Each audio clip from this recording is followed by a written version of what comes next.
తెలుగు భాష అమల్లో లోపాలను సరిదిద్దుకుని ముందుకు వెళ్లామని హైకోర్టు న్యాయమూర్తి జస్టిస్ కె మన్మథరావు అన్నారు. అమ్మ భాషను మాట్లాడదాం, ఆత్మాభిమానం చాటుకుందామని ఆయన పిలుపునిచ్చారు. తీర్పు తెలుగులో ఉంటే మరింత పారదర్శకత ఉంటుందని చెప్పారు. ప్రపంచ తెలుగు రచయితల మహాసభల్లో భాగంగా నిర్వహించిన తెలుగులో న్యాయపాలన సదస్సులో జస్టిస్ కె మన్మథరావు మాట్లాడారు. తెలుగులో తీర్పు రాశాను అనే విషయంలో ఆనందంగా ఉందన్నారు. న్యాయమూర్తి అయ్యాక ఎక్కడికి వెళ్ళినా మాతృభాషలోనే మాట్లాడానని చెప్పారు.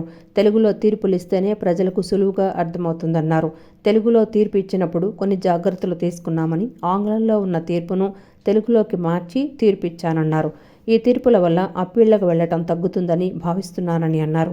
తీర్పు తెలుగులో ఉంటే మరింత పారదర్శకత ఉంటుందని జస్టిస్ కె మన్మథరావు అన్నారు. రోజువారీ దినచర్యల్లో అన్నీ జరుగుతుండే క్రమమే, కానీ ఎక్కడో నిర్లిప్తత, ఒక నిర్లక్ష్యం జరుగుతూ ఉంది. వాటిని మేలుకొలుపుకోవాల్సినటువంటి అవసరాన్ని గుర్తించే ఇటువంటి కార్యక్రమం జరుగుతుందని అనుకుంటున్నాను. అయితే న్యాయమూర్తిగా నేను తెలుగులో తీర్పు రాశాను అనే విషయం ఆ రోజున పత్రికాముఖంగా వచ్చినటువంటి పరిస్థితి. న్యాయమూర్తిగా ఆయన తెలుగులో కూడా తీర్పును చదివి తెలియపరిచారు అని అటు పత్రికాముఖంగా కానివ్వండి, అలాగే ఎలక్ట్రానిక్ మీడియాలో కానివ్వండి, అన్ని చోట్ల చెప్పుకోవడం జరిగింది. విజయవాడ వైభవాన్ని దసరా ఉత్సవాలు, మేరీమాత ఉత్సవాలు చాటి చెబుతాయని ఎంపీ కేశినేని శివనాథ్ అన్నారు. మేరీమాత ఉత్సవాలకు ప్రభుత్వం తరపున కావలసిన సహాయ సహకారాలు తెలుసుకునేందుకు ఆలయ పెద్దలతో సమావేశం జరిపినట్లు తెలిపారు. ఉత్సవాలను జయప్రదం చేసేందుకు ప్రభుత్వం తరపున సహకారం అందిస్తామని ఎంపీ పేర్కొన్నారు. గుణదల మేరీమాత చర్చిలో కౌన్సిల్ సభ్యులతో ఎంపీ కేశినేని శివనాథ్ సమావేశమయ్యారు. ఫిబ్రవరిలో జరగబోయే మేరీమాత ఉత్సవాలపై father William Jayaraj Eleti council సభ్యులతో చర్చించారు. అనంతరం మేరీమాతను దర్శించుకుని ఆశీస్సులు అందుకున్నారు. ఈ సందర్భంగా మాట్లాడిన ఎంపీ, టూరిజం క్యాపిటల్లో రీజనల్ టూరిజం, రిలీజియన్ టూరిజం ప్రముఖ పాత్ర వహిస్తాయన్నారు.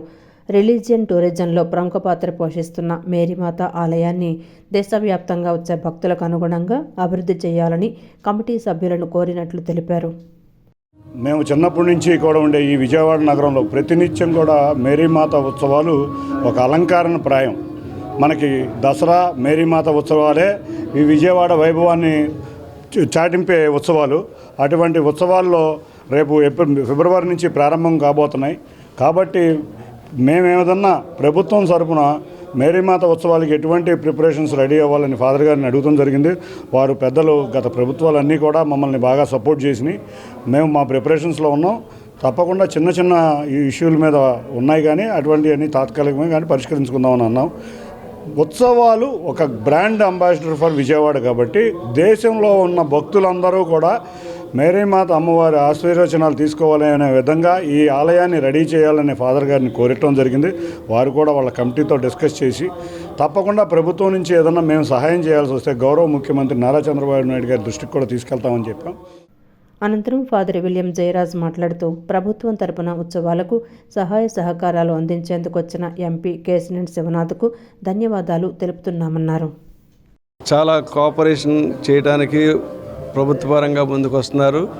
సంతోషం. గత 100 సంవత్సరాల నుంచి కూడా ఇక్కడ ఉత్సవాలు జరిగినప్పుడు ఎలాంటి ఇబ్బందులు ఎప్పుడు కూడా కలగలేదు.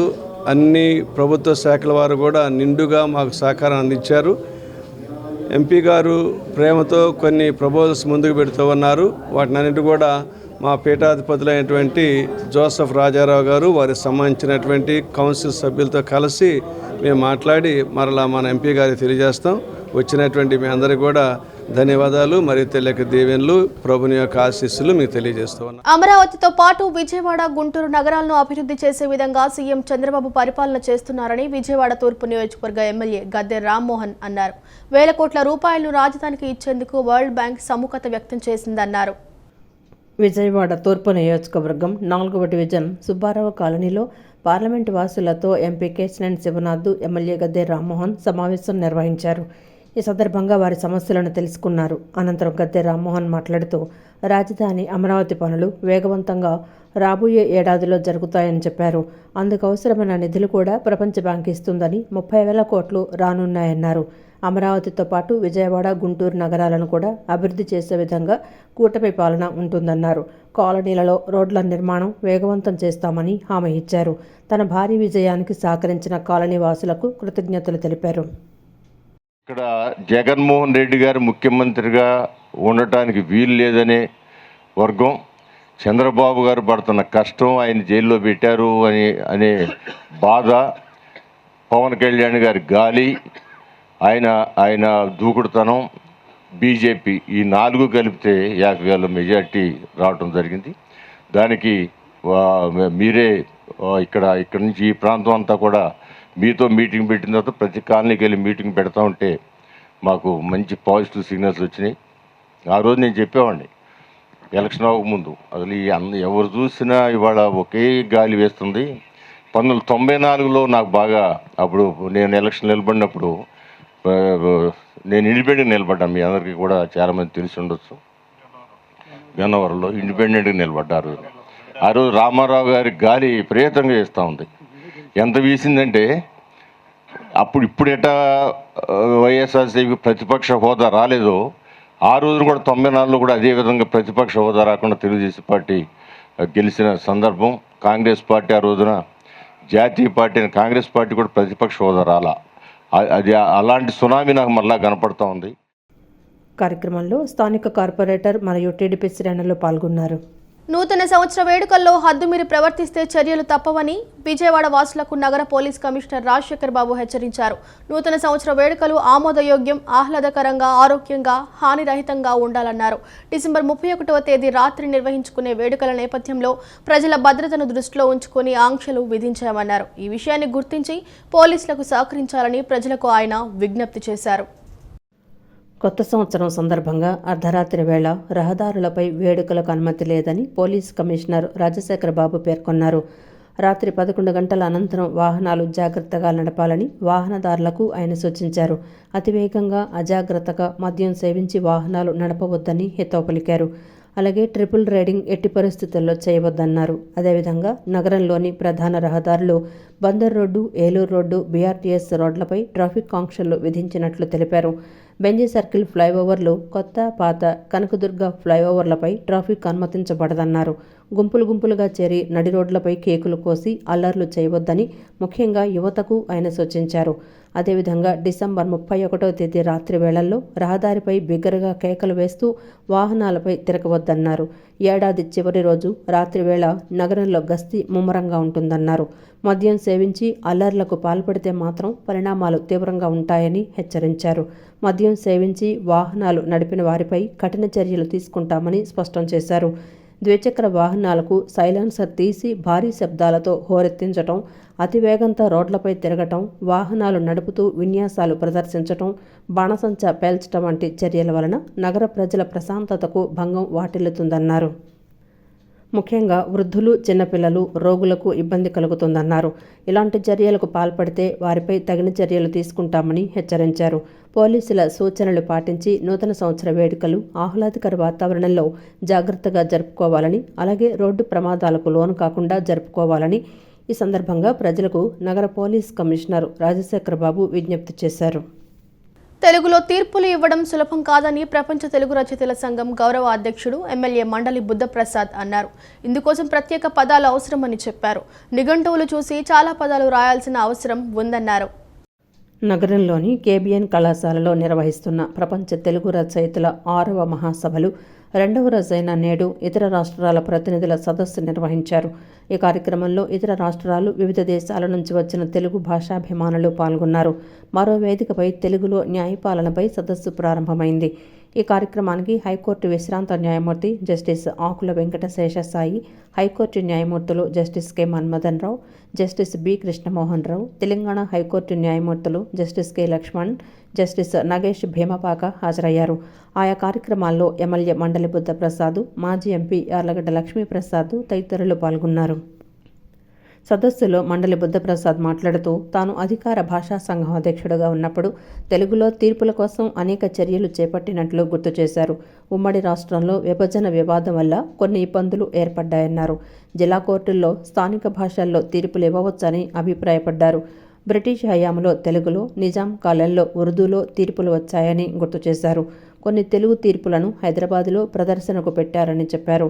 సిపి బ్రౌన్ తీర్పులు కూడా తెలుగులో ఉన్నాయని అన్నారు. అన్ని జిల్లా కోర్టుల్లో తెలుగులో న్యాయపాలన జరపాలని 1974లోనే కేంద్రం ఆదేశాలిచ్చిందన్నారు. జస్టిస్ కె మన్మథరావు గారు వారు కూడా తెలుగులో తీర్పు ఇవ్వటం జరిగింది. అయితే ఆయన కూడా చాలా శ్రమించారు. నేను వారు తీర్పు ఇచ్చిన తర్వాత ఒకసారి వీళ్ళు కలవటం జరిగింది. ఆ తీర్పును కూడా నాకు ఇవ్వటం జరిగింది. వారు చాలా ఆంగ్ల పదాలకి చక్కటి తెలుగు పదాలని సమకూర్చుకుని ఆ తీర్పుని వారు ఇవ్వటం జరిగింది. అంటే ఈ తీర్పు ఇవ్వటానికి వీరు ఇరువురు కూడా ఎంత కష్టపడ్డారో మనం ఊహించలేము. ఎందుకంటే చాలా అంతే మనం అనుకున్నంత తేలికం కాదు తెలుగులో తీర్పు ఇవ్వటం అంటే చాలా విధాలైన సమస్యలు ఉన్నాయి. సాంకేతికమైన సమస్యలు ఉన్నాయి, భాషాపరమైన సమస్యలు ఉన్నాయి. చాలా పదాలు మనం వాడుకలో మళ్ళీ వేరే విధంగా తర్జుమా చేస్తే జనానికి అర్థమయ్యే పరిస్థితి లేదు. నేను కూడా 2-3 ఇంగ్లీష్ పదాలు తప్పనిసరి వాడాల్సిన పరిస్థితి వచ్చిందంటే అర్థం కాని స్థితి వచ్చింది. దానికి సమానమైన తెలుగు పదం మనం నిజంగా తెలుగు చరిత్రలో ఒక అపూర్వమైన కార్యక్రమం హైకోర్టులో తెలుగు తీర్పులు రావటం అంటే. బహుశా కూడా మిగతా రాష్ట్రాల్లో ఆ భాషల్లో వచ్చి ఉండొచ్చు, కానీ తెలుగువారిగా మనం ఉన్న ఇవాళ ప్రస్తుతానికి ఉన్న తెలుగు పరిస్థితుల్లో హైకోర్టులో న్యాయపాలన అన్నది మనం ఊహించలేము. మాతృభాషలో డాక్యుమెంట్ ఉన్న కొందరు ఆత్మన్యూన్యతతో ఆంగ్లంలో చదువుతున్నారని జస్టిస్ భీమపాక నాగేష్ అన్నారు. ప్రపంచ తెలుగు రచయితల మహాసభలో భాగంగా నిర్వహించిన తెలుగులో న్యాయపాలన సదస్సులో జస్టిస్ భీమపాక నాగేష్ మాట్లాడారు. తాము తెలుగులో తీర్పు ఇస్తే ఆంగ్లంలో అభినందనలు వచ్చాయని చెప్పారు. మాతృభాషలో చదువుకునే హైకోర్టు న్యాయమూర్తుల స్థాయికి ఎదిగామన్నారు. తెలుగు భాష సహకారంతో వృత్తిపరంగా ఎక్కువ బాగుపడ్డామని తెలిపారు. మాతృభాషలో తీర్పు ఇచ్చేందుకు నాకు మాజీ ఉపరాష్ట్రపతి వెంకయ్య నాయుడు, జస్టిస్ ఎన్వి రమణ స్ఫూర్తి అని పేర్కొన్నారు. తెలుగును బాగా చదవగలిగితే ఆంగ్ల అనువాదం నేర్చుకోవటం చాలా సులభమవుతుందని తెలిపారు. పోలవరం ల్యాండ్ ఎక్విజిషన్ అనే పేరుతో వచ్చి ఇంగ్లీష్లో మాట్లాడి మా సర్వం దోచుకుపోయారు కదా అన్నాడు. అంటే వారికి రావాల్సిన ఆర్థిక సహాయంలో చాలామంది ఇన్వాల్వ్ అయి వాళ్ళ తెలివితేటల మొత్తం వాళ్ళ మీద రుద్ది దోచుకుపోయినప్పుడు ఆ పదం అతను నాకు మీద ప్రయోగించాడు. అది నాకు చాలా బాధ కలిగింది.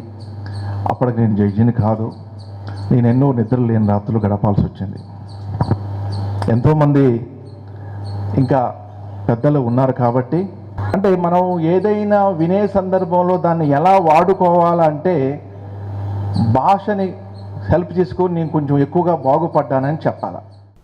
మోడీ ప్రభుత్వం కార్పొరేట్లకు ఊడిగం చేస్తూ దేశ ప్రజల మధ్య చీలిక తెస్తుందని సిపిఐ రాష్ట్ర కార్యదర్శి కె రామకృష్ణ వ్యాఖ్యానించారు. హిందూ మతోన్మాదాన్ని రెచ్చగొట్టి ఓటు బ్యాంకుకు సుస్థిరం చేసుకుంటున్నారని ధ్వజమెత్తారు. బీజేపీ సర్కార్ రాజ్యాంగాన్ని మార్చే ప్రయత్నం చేస్తుందని, రాజ్యాంగ పరిరక్షణ కోసం అందరూ పోరాటాలకు సిద్ధం కావాలని పిలుపునిచ్చారు. హనుమాన్పేట దాసరి భవన్ నందు ఎంసీబీఐయు ఆంధ్ర రాష్ట్ర కమిటీ ఆధ్వర్యంలో ప్రస్తుత రాజకీయ పరిస్థితులు, ఫాసిస్టు మనవాద కార్పొరేట్ శక్తుల ప్రమాదం, కమ్యూనిస్టు వామపక్ష శక్తుల కర్తవ్యం అనే అంశంపై సదస్సు నిర్వహించారు. సదస్సులో సిపిఐ రాష్ట్ర కార్యదర్శి రామకృష్ణ పాల్గొన్నారు. ఈ సందర్భంగా ఆయన మాట్లాడుతూ మోడీ ప్రభుత్వం కార్పొరేట్లకు ఊడిగం చేస్తూ దేశ ప్రజల మధ్య చీలిక తెచ్చి మత ప్రాతిపదికన విడగొట్టే ప్రయత్నం చేస్తున్నారని ఆరోపించారు. ముస్లిం క్రైస్తవులను రెండో పౌరులుగా చూస్తూ అభద్రతా భావానికి గురిచేస్తున్నారని వెల్లడించారు. హిందూ మతోన్మాదాన్ని రెచ్చగొట్టి ఓటు బ్యాంకును సుస్థిరం చేసుకుంటున్నారని ధ్వజమెత్తారు. అంబానీ, అదానీ ఆస్తులు పెంచేందుకు మోడీ సర్కార్ పనిచేస్తుందని, వారిని కాపాడుతున్నారని అన్నారు. రాజ్యాంగ నిర్మాత అంబేద్కర్ పట్ల గౌరవం చూపటం లేదని, రాజ్యాంగాన్ని మార్చే ప్రయత్నం చేస్తున్నారని ధ్వజమెత్తారు. రాజ్యాంగ పరిరక్షణ కోసం అందరూ పోరాటాలకు సిద్ధం కావాలని పిలుపునిచ్చారు. మైనార్టీలు ప్రత్యేకించి ముస్లింలను, క్రైస్తవులను రెండవ శ్రేణి పౌరులుగా వారికి ట్రీట్మెంట్ ఇస్తూ వారిని వాళ్ళ అభద్రతా భావానికి గురి చేస్తూ ఉన్నారు.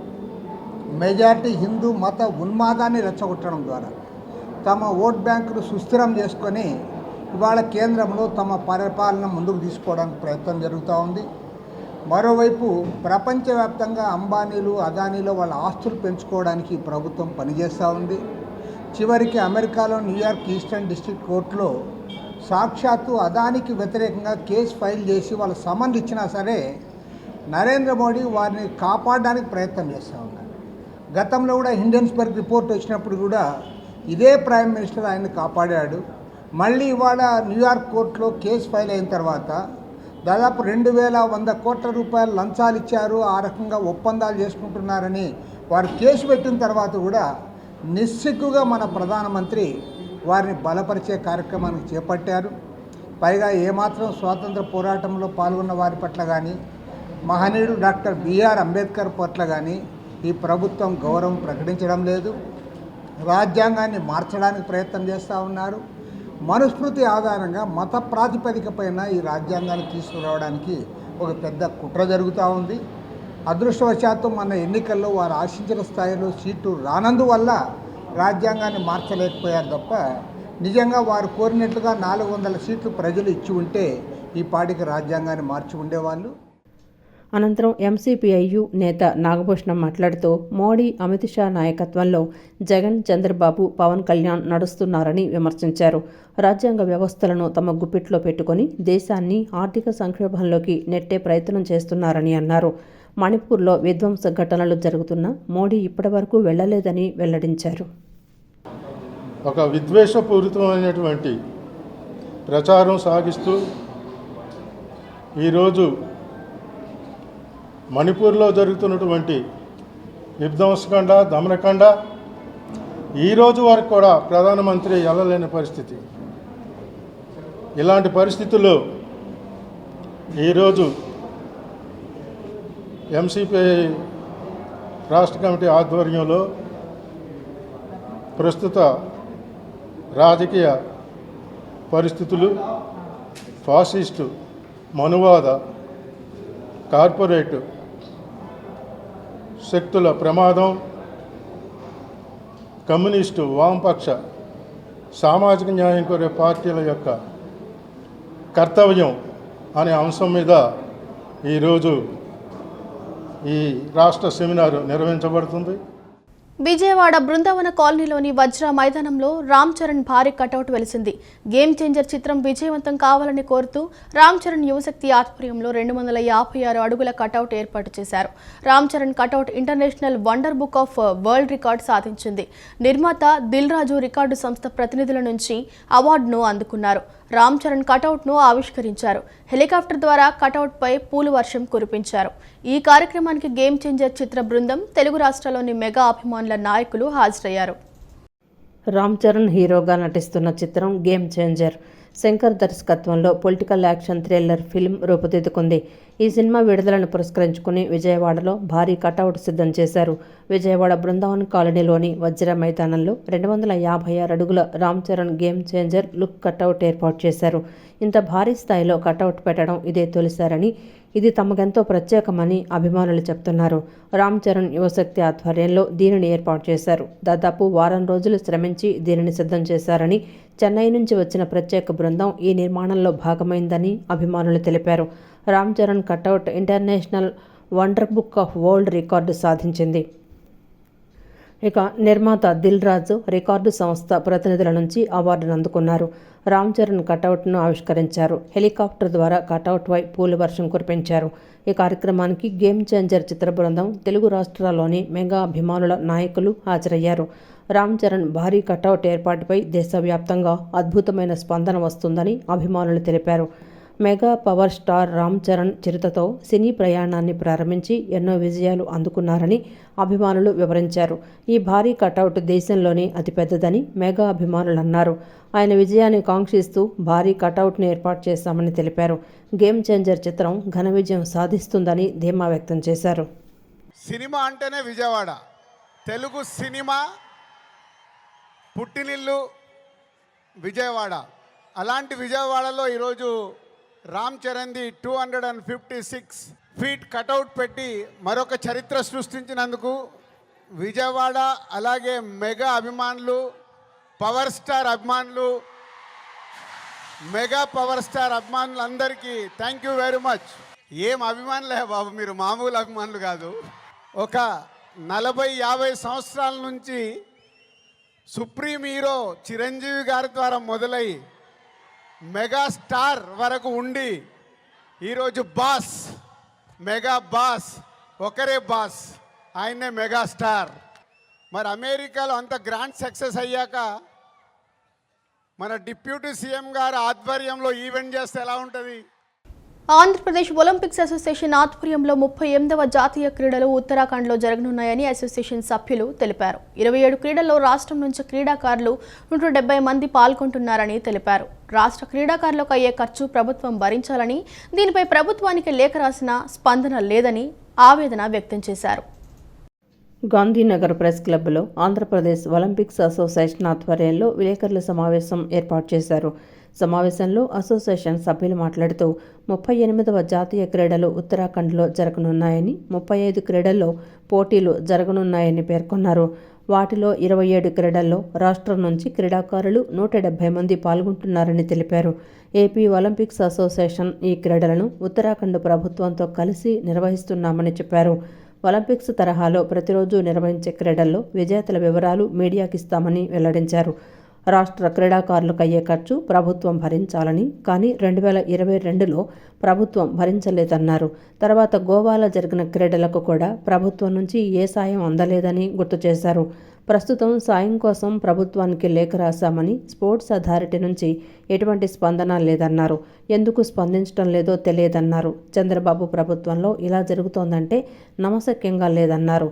కూటమి ప్రభుత్వం క్రీడలకు ప్రాధాన్యత ఇస్తుందని ఆశిస్తున్నామని అన్నారు.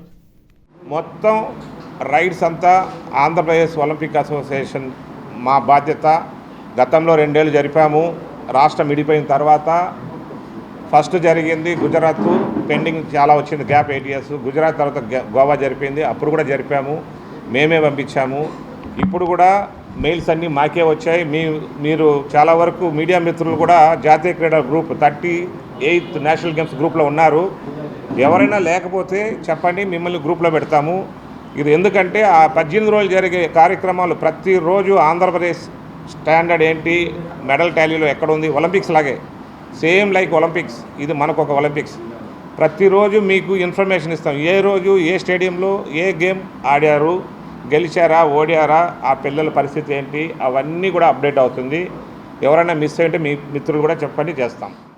కొత్త సంవత్సరం మన అందరికీ అంతులేని ఆనందం, విజయాలను అందించాలని మనస్ఫూర్తిగా కోరుకుంటున్నట్లు corporator TDP floor leader Nelibandla Balaswamy తెలిపారు. One code solutions medical coding training institute 2025 నూతన సంవత్సర క్యాలెండర్ను corporator TDP floor leader Nelibandla Balaswamy, PP Bellapu Satyanarayana కలిసి ఆవిష్కరించారు. నగరంలోని one code solutions medical coding training institute 2025 నూతన సంవత్సర క్యాలెండర్ను corporator TDP floor leader Nelibandla Balaswamy, PP Bellapu Satyanarayana కలిసి ఆవిష్కరించారు. వన్ కోడ్ సొల్యూషన్స్ సంస్థ మరియు medical coding training institute Urubandi Shyam Kumar, ఊరుబండి త్రివిక్రమరావులకు 2025 నూతన సంవత్సర శుభాకాంక్షలు తెలియజేశారు. విజయవాడ పరిసర ప్రాంత life science students one code solutions medical code training placement centre నూతన సంవత్సరంలో సద్వినియోగం చేసుకోవాల్సిందిగా విద్యార్థులకు నెలిబండ్ల బాలస్వామి సూచించారు. గడిచిపోయిన రోజు గురించి చింతించకుండా కొత్త అవకాశాలను స్వాగతించాలని సంస్థ ప్రతినిధులు చెప్పారు. కొత్త సంవత్సరం మనందరికీ అంతులేని ఆనందం, విజయాలను అందించాలని మనస్ఫూర్తిగా కోరుకుంటున్నట్లు తెలిపారు. అధ్యాపకులు ఇక్కడ ట్రైనింగ్ ఇస్తారు. ఈ ట్రైనింగ్ తీసుకుంటే మెడికల్ కోడింగ్ మరి ఆల్ ఓవర్ ప్రపంచం మొత్తం కూడా వాళ్ళకి జాబ్ ఆపర్చునిటీస్ ఉంటాయి. కాబట్టి విజయవాడ నగరంలో ఇక్కడ లబ్బిపేట మన ఫ్లవర్ గేట్వే ఎదురుగా ఇన్స్టిట్యూట్ స్థాపించారు. మరి అలాగే ఇక్కడ ట్రైనింగ్ తీసుకున్నటువంటి విద్యార్థులకు మంచి మంచి జాబులు వచ్చే విధంగా చాలామందికి మరి ఇది నూతనంగా సుమారు ఒక 4 నెలల క్రితం ఇక్కడ ఈ ఇన్స్టిట్యూట్ ఏర్పాటు చేశారు. కాబట్టి బీఫార్మసీ, ఎంఫార్మసీ, ఇంకా ఎనీ ల్యాబ్ సైన్స్ స్టూడెంట్స్ అందరూ కూడా ఇక్కడికి వచ్చి ట్రైనింగ్ తీసుకొని వీరిని ప్రోత్సహించి మీకు కూడా జీవితాల్లో మంచి ఉద్యోగం వచ్చి స్థిరపడేలాగా, ఆర్థికంగా మీరు కూడా ఎదిగేలాగా, దేశ విదేశాల్లో మీకు మంచి జాబ్స్ వచ్చేలాగా వీళ్ళు జాబ్స్ కూడా ఇప్పించే ఆపర్చునిటీ మీకు జాబ్ ఆపర్చునిటీ కూడా ఈ సంస్థ కల్పిస్తుంది. కాబట్టి బీఫార్మసీ, ఎంఫార్మసీ, అలాగే ల్యాబ్ సైన్సెస్ చదివిన వాళ్ళకి ఇక్కడ మెడికల్ కోడింగ్ ట్రైనింగ్ ఇచ్చి దాని ద్వారా ఉద్యోగాలు ఇతర దేశాల్లో కూడా ఉద్యోగాలు వచ్చే విధంగా వీళ్ళు ట్రైనింగ్ ఇచ్చి విజయవాడ ప్రజలకి ఉపయోగపడాలని కోరుకుంటున్నాను. ఇది అంతకుముందు హైదరాబాద్లో వీళ్ళకి ఒక సంస్థ ఉంది. విజయవాడలో మొదటిగా ఈ మెడికల్ కోడింగ్ అనేది ఇక్కడే స్థాపించారు. కాబట్టి విద్యార్థులందరికీ కూడా ఇక్కడ నేర్చుకోవడానికి అవకాశం కూడా కల్పించినందుకు భారత స్వతంత్ర పోరాటంలో గానీ భారత రాజ్యాంగ నిర్మాణంలో గానీ లేనటువంటి బీజేపీ, ఆర్ఎస్ఎస్లు నేడు మన దేశాన్ని పరిపాలిస్తున్నాయని రిపబ్లికన్ పార్టీ ఆఫ్ ఇండియా రాష్ట్ర అధ్యక్షులు పిట్టా వరప్రసాద్ అన్నారు. వాళ్లు 1992లో చిన్నగా ప్రవేశించి 3 సార్లు అధికారాన్ని చేజిక్కించుకుని మతోన్మాదాన్ని పెంచి పోషిస్తున్నాయని మండిపడ్డారు. భారత రాజ్యాంగాన్ని తుంగలో తొక్కి మనువాదాన్ని తీసుకురావడమే వారి ప్రధాన అజెండాగా ఉందని, అదే పార్లమెంటులో కేంద్ర మంత్రి అమిత్ షా చేసిన వ్యాఖ్యల్ని పేర్కొన్నారు. డాక్టర్ బిఆర్ అంబేద్కర్ను పార్లమెంటు సాక్షిగా అవమానపరుస్తూ అహంకారంగా మాట్లాడిన కేంద్ర హోంశాఖ మంత్రి అమిత్ షా రాజీనామా చేయాలని కోరుతూ దళిత గిరిజన ప్రజా సంఘాల ఆధ్వర్యంలో నగరంలో నిరసన ప్రదర్శన నిర్వహించారు. తుమ్మలపల్లి కళాక్షేత్రం వద్ద అంబేద్కర్ చిత్రపటాలను చేతబట్టుకుని నినాదాలు చేశారు. అనంతరం తుమ్మలపల్లి అంబేద్కర్ విగ్రహం వద్ద నుంచి స్వరాజ్య మైదానం అంబేద్కర్ విగ్రహం వరకు ర్యాలీ నిర్వహించారు. దళిత గిరిజన ప్రజా సంఘాలు చెందిన అనేక మంది ఈ ప్రదర్శనలో పాల్గొన్నారు. ఈ సందర్భంగా రిపబ్లికన్ పార్టీ ఆఫ్ ఇండియా రాష్ట్ర అధ్యక్షులు పిట్టా వరప్రసాద్ మాట్లాడుతూ బీజేపీకి కావాల్సింది దేశ ప్రజల సంక్షేమం, బడుగు బలహీన వర్గాల అభివృద్ధి కాదని అన్నారు. ఆదాని అంబానీల జపం చేస్తూ ప్రైవేటు రంగాన్ని ప్రోత్సహిస్తూ ప్రభుత్వ రంగాన్ని నిర్వీర్యం చేస్తున్నాయని మండిపడ్డారు. భారత రాజ్యాంగాన్ని తొంగలో తొక్కి మనువాదాన్ని తీసుకురావటమే వారి ప్రధాన ఎజెండాగా ఉందని, అదే పార్లమెంట్లో కేంద్ర మంత్రి అమిత్ షా చేసిన వ్యాఖ్యలని పేర్కొన్నారు. ఆయన అంబేద్కర్ను అవమానించడమే కాదు, భారతదేశ ప్రజలు రాజ్యాంగాన్ని అవమానపరచడమేనని తెలిపారు. 2 నాలుకల ధోరణితో వ్యవహరిస్తున్న మోడీ, అమిత్ షాకు బుద్ధి చెప్పాలని, వారు రాజీనామా చేయాలని, భవిష్యత్తులో ఎక్కడా బీజేపీ బలపడకుండా అన్ని శక్తులు ప్రతిఘటించాలని కోరారు. భారత స్వతంత్ర పోరాటంలో కానీ భారత రాజ్యాంగ నిర్మాణంలో కానీ లేనటువంటి ఈ బీజేపీ, ఆర్ఎస్ఎస్లు ఈరోజు మన దేశాన్ని పరిపాలిస్తూ ఉన్నాయి. వాళ్ళు 1992లో చిన్నగా ప్రవేశించి ఈరోజు 3 సార్లు అధికారాన్ని చేజిక్కించుకుని మతోన్మాదాన్ని ప్రేరేపిస్తూ ఉన్నారు. వాళ్ళకి కావాల్సింది ఈ దేశ ప్రజల సంక్షేమం కానీ బడుగు బలహీన వర్గాల అభివృద్ధి కానీ కాదు. వాళ్ళు ఆదాని అంబానీలు జపం చేస్తూ ప్రైవేట్ రంగాన్ని ప్రోత్సహిస్తూ ప్రభుత్వ రంగాన్ని నిర్వీర్యం చేసి వీళ్ళందరినీ భారత రాజ్యాంగాన్ని తొక్కి మనువాదాన్ని తీసుకురావడమే వాళ్ళ ప్రధాన అజెండాగా ఉంది. అనంతరం దళిత గిరిజన బహుజన సంఘాల నేతలు మాట్లాడుతూ భారతదేశంలో రాజ్యాంగానికి ముప్పు ఏర్పడిందని, దానికి సాక్ష్యం కేంద్ర హోంమంత్రి అమిత్ షా పార్లమెంట్లో అంబేద్కర్ గురించి వ్యంగ్యంగా వ్యాఖ్యలు చేయటమేనని అన్నారు. అంబేద్కర్కు లభిస్తున్న ఆదరణ చూసి తట్టుకోలేక ఇటువంటి వ్యాఖ్యలు చేస్తున్నారని తెలిపారు. రాబోయే రోజుల్లో రాజ్యాంగాన్ని తొంగలో తొక్కి మనువాద రాజ్యాంగాన్ని తీసుకురావడానికి కుట్రలు చేస్తున్నారని, దేశ ప్రజలకు ఇది ప్రమాదకరమైన విషయమన్నారు. ఆయన మేధావితనానికి, రాజ్యాంగ రచన పటిమకు, అందరి ప్రజల యొక్క స్వేచ్ఛకు, స్వాతంత్రానికి రూపకల్పన చేసిన రాజ్యాంగాన్ని చూసి తట్టుకోలేకే ఇటువంటి వ్యాఖ్యలు చేస్తూ ఉన్నారు. రానున్నటువంటి కాలంలో ఈ భారతదేశంలో అంబేద్కర్ గారి రాజ్యాంగాన్ని తుంగలో తొక్కి తమ సొంత పద్ధతుల్లో మనువాద రాజ్యాంగాన్ని తీసుకురావడానికే ఈ కుట్రలు చేస్తూ ఉన్నారనేటువంటిది మనం గ్రహించాలి. స్వతంత్రం వచ్చే ముందుకు శూద్రులుగా ఉన్న మీకు చదువు లేదు, శూద్రులుగా ఉన్న మీకు చదువు ఇచ్చింది భారత రాజ్యాంగమే, ఆ రూపకల్పన చేసింది కూడా అంబేద్కరే. కాబట్టి అంబేద్కర్ చొలవ వల్లనే మీరు ఎమ్మెల్యే అయ్యారు, ఎంపీ అయ్యారు, ఇప్పుడు రాష్ట్ర ముఖ్యమంత్రి అయ్యారు, ప్రతిపక్ష నాయకులు అయ్యారు. కాబట్టి మీరు అంబేద్కర్ పక్కన ఉండాల్సిన మీరు మతోన్మాద బీజేపీ సంఖలో ఉండి అధికారం కోసం పాకులాడుతున్న సిగ్గుసేటని చెప్పదలుచుకున్నా. మీకు నిజంగా మానవత్వం అంటూ ఉంటే దీని మీద మాట్లాడాలి. లేదా దేశంలో అమిత్ షాని లేదా బీజేపీని ఎదిరించలేని పరిస్థితి ఉంటే రాజీనామా చేసి ఇంటికి వెళ్ళిపోతే మాలాంటి వాళ్ళు వచ్చి బీజేపీ లాంటి పార్టీలని ఎదిరించే సత్తా, దమ్ము ఉండ నాయకులు రాష్ట్రంలో వస్తారు. కాబట్టి అణగారిన వర్గాల ఆశాజ్యోతి అంబేద్కర్ గారు భారత రాజ్యాంగాన్ని నిర్మించారు. ఈరోజు అనేక తరగతులకి ఆశాజ్యోతిగా నిలబడిన అంబేద్కర్ని కనీసం ఉచ్చరించడానికి కూడా వీల్లేదనే పద్ధతిలో ఆర్ఎస్ఎస్ మతోన్మాదులు ఈరోజు మనుధర్మాన్ని నెత్తికెక్కించుకొని ఈరోజు అవమానించే విధంగా అమిత్ షా పార్లమెంట్లో వ్యాఖ్యం చేయడాన్ని తీవ్రంగా ఆంధ్రప్రదేశ్ దళిత జాగృతి సేన ఏపీ డీజేఎస్ ఆధ్వర్యంలో 1 టౌన్ వించిపేటలోని సిఎస్ఐ చర్చ్ ఆవరణలో సామాజిక, ఆర్థిక, రాజకీయ విముక్తి కోసం దళిత న్యాయ పోరాట సదస్సును నిర్వహించారు. సదస్సులో ఏపీ డీజేఎస్ ఉపాధ్యక్షుడు కంకిపాటి అనిల్ కుమార్ అధ్యక్షత వహించగా పాపులర్ షూమార్ట్ గ్రూప్ సంస్థల చైర్మన్ చుక్కపల్లి అరుణ్ కుమార్ ముఖ్య అతిథిగా విచ్చేశారు. సిఎస్ఐ చర్చ్ సంఘ కాపరి ఇందుపల్లి కరుణానిధి సదస్సును ప్రారంభించారు. ప్రతి సంవత్సరం దళిత న్యాయ పోరాట సదస్సును నిర్వహిస్తున్నామని, ఈ ఏడాది భూములను పెంచు, బడ్జెట్ను పెంచు, ఉపాధి ఉద్యోగాలు పెంచు అనే నినాదంతో సదస్సును నిర్వహించడం జరిగిందని కంకిపాటి అనిల్ కుమార్ తెలిపారు. దళిత, గిరిజన, బహుజన, మైనారిటీ వర్గాల ప్రజలకు,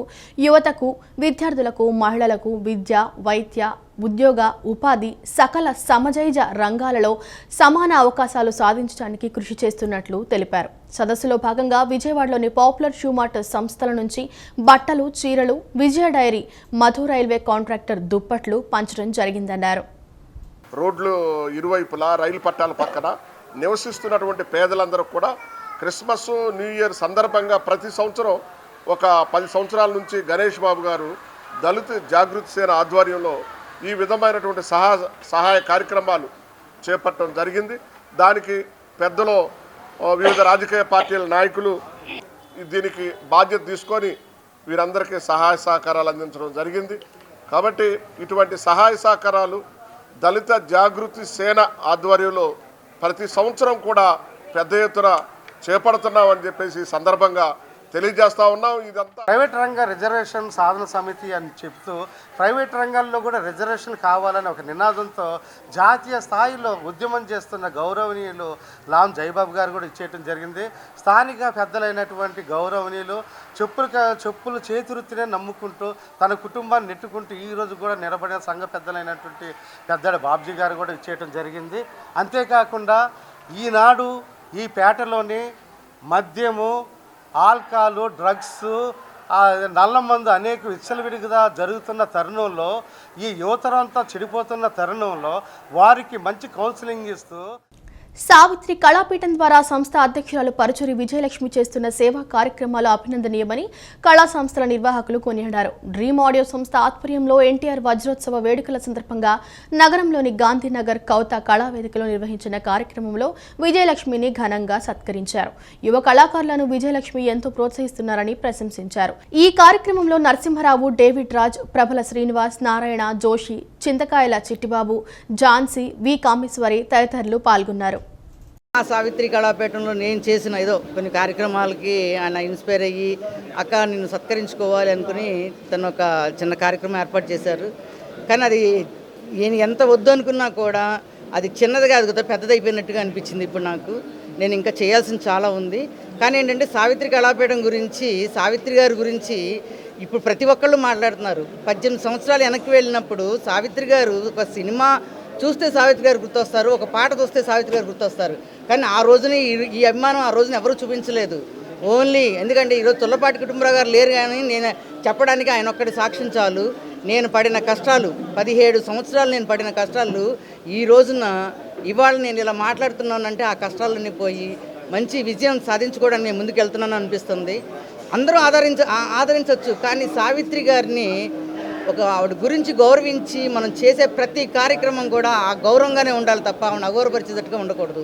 నేను అనుకున్నదన్నీ సాధించా. ఆ రోజున సావిత్రి గారి విగ్రహం తుమ్మలపల్లి కళాక్షేత్రంలో నేను పడిన కష్టాలకి నిజంగా ఆవిడ దాసనారాయణ గారు ఫోన్ చేసి చెప్పిన వెంటనే అమ్మా నేను ఆర్డర్ నేను ఇప్పిస్తానని కౌన్సిల్లో మాట్లాడి సావిత్రి గారి విగ్రహం ఏర్పాటు చేయడం జరిగింది. సావిత్రి గారి విగ్రహం ఏర్పాటు చేయడానికి కూడా చాలా బాధలు పడ్డానండి. ఈ వార్తలు ఇంతటితో సమాప్తం. నమస్కారం.